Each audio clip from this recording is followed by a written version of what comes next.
Bakunzi bacu dukunda cyane turabasuhuje. Unity Love and Jenny. Yego, turabashimiye cyane. Nyuma y'igihe kinini pe tutaza kuri iyi channel, hashize imyaka myinshi Cyane ni myinshi cyane. Ariko noneho tuje turi serious. Iyi channel murabizi turi couple, turi mariye, niyo mpamvu tuje kubabwira icyo tuje gusangira namwe. Benshi bashobora gutungurwa bitewe n'ukuntu muzi Sara muzi Jenny muri filime. Mumbabarire, ni Sara araza kwivugaho impamvu yitwa Sara, yitwa Grace, Denise, Jessica nandi mazina Dina menshi araza kwivuga. Murabizi turi abakinnyi ba filime nyarwanda, ariko nyuma filime nyarwanda turakijijwe, turi abakristo bavutse bwa kabiri. Yes. Yesu Kristo niwe musingi wacu, niwe nkingi yacu y'urugo rwacu. Ndabeshye? Turakijwe, dukunda Imana. Ngirijwe ariko Turayubaha. ngirijwe abantu bagukunda byumva. Ntabwo uri kwactinga, uri gukina. Ongerejwe. Dukunda Imana. Yes. Dukunda n'abayo. N'abayubaha natwe turabakunda. Kandi namwe tukabakunda cyane kuko ndabizi ko namwe mwubaha Imana. Niyo ya mbere. Yego. Niyo ya mbere. Rero tudatinze, murabizi channel twababwiraga iby'urukundo rwacu, nabyo tugiye kongera tubigarure, tugiye tuganira ku rukundo rwacu nyine, mutubaze ibyo mushaka, haba kuri sinema nyarwanda, uko dukina, uko tubikora. Ariko hari ikindi cy'ingenzi nanone dushaka kubabwira. Ni ikihe? Turashaka icano twajya tuhasangira ijambo ry'Imana, guhugurana. Se n'ugugurana gusa, no kubasengera. Wowe urwaye, ufite ikibazo cy'akazi, ufite ibibazo bitandukanye, tuje dufite n'amavuta yo gusengera abadukurikirana. Nzajya nzana nge na shiri wanjye abavuga ubutumwa batandukanye, babandi bafite impano, babandi berekwa, babandi bahanura, babandi bafite impano zo mu mwuka Yesu yazihaye. Abo ngabo yarabaduhaye mu buzima ngo badusengere, dukizwe, dukire. Yesu abakoresheje. Tuzeranye n'abavuga ubutumwa benshi basize amavuta batandukanye, no kwamagara bakatubwira ku ijambo ribohora. Dore ko ahahiseho umuntu abari habi. Ahahiseho umuntu abari habi. Rero baragusengera ukaba wabohoka. Ucyanse wari umaze igihe mu bintu bibi, bagusengera ukaba wabohoka. Nk'uko rero natwe twabohotse, Imana yatubohoye, tugomba kubohora n'abandi. Cyane rwose uvuze neza cyane. Twarabohotse, imitima yacu yarababaye, yakomeretse, ariko Yesu araza atwomora ibikomere. Kandi rega nta nubwo Yesu ariwe wava mu ijuru ngo aze ngo tubabaze dukomereke. Ahubwo igihe ukomeretswa n'akazi ukora, ugakomeretswa n'abo mukorana, ugakomeretswa n'abo muturanye, n'abo muvukana, umuryango washatsemo, umuryango wakwakiriye, cyangwa se inshuti zawe, ariko hamwe n'Imana bikomora ibikomere. Abo mwasenganye cyangwa se musengana nabo bagukomeretsa. Rero rimwe na rimwe muzajya mwakirwa na Jen, mwakirwe nanjye, cyangwa se njye nawe tuze tubasengere, tuzane umuramyi adutaramire, dusenge. Ufite icyifuzo tugisengere, kuko hari imbaraga zibohora. Yesu arahari, kuko benshi ntabyo bazi. Ndi umuvugabutumwa, ndi umubwirizabutumwa. Uyu turafatanya, turashyigikirana. Abatatuzi tugiye kubereka ibindi dukora nyuma ya kamera, cyangwa se gukina filime nyarwanda. Hari nomero nanone tugiye kugira ute, tugiye gushyiraho kuri screens. Bajya batubwira ibitekerezo. Mujye muta ibitekerezo. Ushobora kuduhamagara uciye mu gikari ati njye mfite ibi n'ibi mu nsengeri kandi nta ndwara idakira. Nshobora kuvuga ibi bintu abantu batuze kugira ngo tuje gukina, ntabwo tuje gukinira mu mana, cyangwa bazi ko tuje gukina filime. Reka abantu bihaye ikintu cyo kuvuga ngo ngo naga season gashyashya wagiye gusohora. Oya. Izindi turazikina yega handi, ariko ahangaha se ntihari igihe tuzacishaho na filime ra? Za gikristo nabyo birashoboka ko zacaho zirangira. Ariko hariho umuntu uba ushaka gusenya abandi, uwo muntu azatubabarire, ntazaduhamagare. Twebwe turashaka abantu tugendana, twubakana ubuzima. Dore ko ubuzima buroroshye ntabwo bworoshye, burakomeye. Ntabwo bworoshye abantu batera amakomenti atari meza. Tubabariraho kugira ngo utere amakomenti atari meza, ujye ubyihorera, sibyo? Cyane. Ntacyo bitwaye. Ujye ureba usimbuke ubyihorere.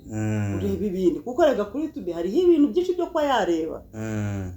Ibimwubaka ni byinshi yareba. Dukeneye abantu batwubaka. Rero mujye kutwubaka muherereye hehe? Muri buhere kuri subscribe, mu sharing, mu liking neza, mu commenting neza. We sharing nubo mu gihe uzajya ubohoka ukumva ari ijambo ryavuzwe ryabohoye umutima wawe, ukabuzi mugenzi wawe wakomeretse, mwohereze iyi video cyase n'izindi tuzafata, cyangwa se amuhe nimero zacu. Cyase umuhe nimero zacu taravuga tumajye kubasengera. Tumuhamagare azaza natange n'ubuhamya hano. Ntacyo bitwaye. Umuntu uzajya ubohoka tuzajya duhura atanga ubuhamya. Wowe wabuze akazi, wowe watejwe inyatsi, wowe ufite za karande, imivumo iki, kuko ari imiryango twavukiyemo idakijijwe. Ugasanga twebwe turakijijwe ariko karande katugendaho. Rero hari ukubohoka dukeneye. Dufite aho ubutumwa benshi bazaza. Ibi byose bazamenya karande ni iki, inyatsi ni iki, umuvumo ni iki, bya bindi byose bituma udatera imbere. Turaje tubibomore mu izina rya Yesu, turaje tubisenye mu izina rya Yesu, kuko Yesu turimo, Yesu arahari. Ibaze twari tumaze igihe kintu tudakora, none turaje tuzanye imbaraga zo gukora cyane. Hari umuntu yakubona urimo kuvuga ijambo ry'Imana, yakureba mu rushako rwanjye, yakureba mu ntambaro y'ubuzima, ukuntu muri my wife, ukuntu umeze mu ntambaro y'ubuzima, umusozi w'amaganya akabakuzi, yande akavuga ati izina rya Yesu, ati se nuriya. Batandukanye ubuzima bw'umuntu bwite. Ubu ni ubuzima bwacu tugiye kuzatwerekana hano, ntabwo ari filime. Naba ari filime hazajya hajyaho ngo season 1 cyangwa se part 1, sibyo? Ariko mu gihe wanditse ati Jenny yaje avuga gutya, Tiravu yaje avuga gutya na gutya, bamenye ko atari filime. Ni ukuvuga ngo ibiganiro tuje kuranga turaje tubishakire umutwe wacyo cyase titre bakabitandukanya na filime. Urugero dushaka kwandika ati ni ikiganiro tuya dukwa cyitwa Yesu ubohora, Yesu ukiza, Yesu utabara, Yesu ugira neza. Kwa Yesu byose ni salama, sibyo? Rero nibaze dufatanye, kandi nize ko abanyarwanda benshi bakijijwe, nize ko abadiaspora benshi mukijijwe, mukunda Imana. Ariko ushaka kuyikunda hari za karani wanyuze kugenda ko warakijijwe. Rero mu izina rya Yesu tuzagusengera. Hahandi nzajya nkuba ati mugende gusenga, kora kuri screen yawe amagambo turi kwatura uyizere, kuko ibya Yesu ntabwo bigira visa, kuko abadayimoni nta batatakira. Umugani wose utuyeho abadayimoni barakwataka, ariko hari ibanga ryo kunesha abadayimoni. Rimwe mwaje twati ngo gusenga wasanga ntabwo uzi gusenga, tuzakwija buryo ki wasenga neza abadayimoni bakaguhunga, kuko hari abantu benshi basenga ntibasubizwe, ariko hari ibanga ryo gusenga ugasubizwa. Ibyo byose tuzabibabwira. Kuzanye na shenge tukabakora amapranka ntabwo bye bitunaniye. Ibyo ngibyo twarabiretse, tuje kuvuga Yesu n'indi biganiro. Tumira amakouple, dushaka kwigisha nk'amakouple, gasanga tuzanye umuntu ubizobereyemo yigishe wowe ushaka gusenya. Tukakwereka ko urugo rwiza rwateye kuri Yesu ariko rugo rugira umunezero. Hani numvaga twazabanza tukababwira karandi cyari cyo.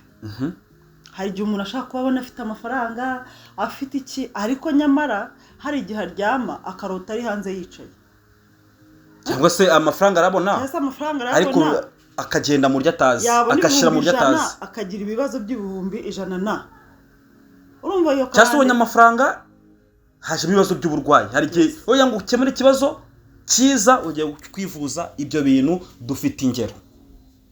So rero reka tubibutse, turashyiraho nimero, subscribe turayikeneye, usharinge dukeneye. Niba mudufana mu mafilime, sibyo musitari wanjye, babwire gato kubakunda Sara mu ntambaro y'ubuzima, kubakunda Jessica muri my wife, kubakunda Grace mu rushako rwanjye, kubakunda Dina mu cyaha cya mama, n'izindi ntavuze. hari n'indi yasohotse, hari n'indi ako nitwa ndera, nitwa Monday, ntabwo nibuka. Nabonye yitwa mu muvumo mama, ariko nicyo yiza ngo Mother's Curse. Hari n'indi yitwa inimba y'umutima. Izo zose nyine inzira mbi. Abo bose bagufana, abo bose bamfana, babwire mu munota umwe, binginze mu munota umwe bamaye mu subscribe. Abakunda Sara, abakunda Grace, dore ko mvuge se bura Jessica nta kibazo, sinzi ko bamukunda ni kimwe na Sara. Okay, nta kibazo. Abantu bankunda muri amazina yose babwiye, ndabasabye subscribe, share, comment kugira ngo ubutaha tuzaze tuzi icyo tuje gukora. Mwatuhaye wenda nk'urugero, mukatubwira ati mu nsengere, cyangwa se ndabasaba gutya na gutya, sibyo ra? Yego. Rwose abankunda ikintu ariko mbasabye hanini ni ukunsharinga na subscribe. Okay, reka dusenye amasegonda 30 cyangwa se 15. Mana nziza, turagushimye, turaguhimbaje, tugushimye ko tugarutse kuri channel T Love and Jane. Nukuri uri Imana igira neza, uraturinda kandi utwitaho, utubera Imana ikomeye. Yesu, duhamagaye imbaraga zawe, reka wubake uyu murongo, wubake iyi channel, uduhe abo mumaro, udaho umugisha, bazabohoka, bazatangira ibitekerezo, kandi mwami nsenge n'abatumirwa bazajya baza kuri iyi channel bakabohora ababoshwe bazaboke mu izina rya Yesu, abababaye bazishime, abafite ibibazo bitandukanye bizakemuke, kuko mwami tuzatumira abavuga butumwa batandukanye basize, bafite imbaraga wabahaye kugira ngo bagukorere, bashize na cyubahiro. Nuko rero mwami dusabye kuyubaka, uturinde Satani mu izina rya Yesu, uturinde imbaraga zo mwijima mu izina rya Yesu. Ibyo tugusaba byose mwami Imana, nuko tubafe no kutugira neza. Amen. Ciao ciao.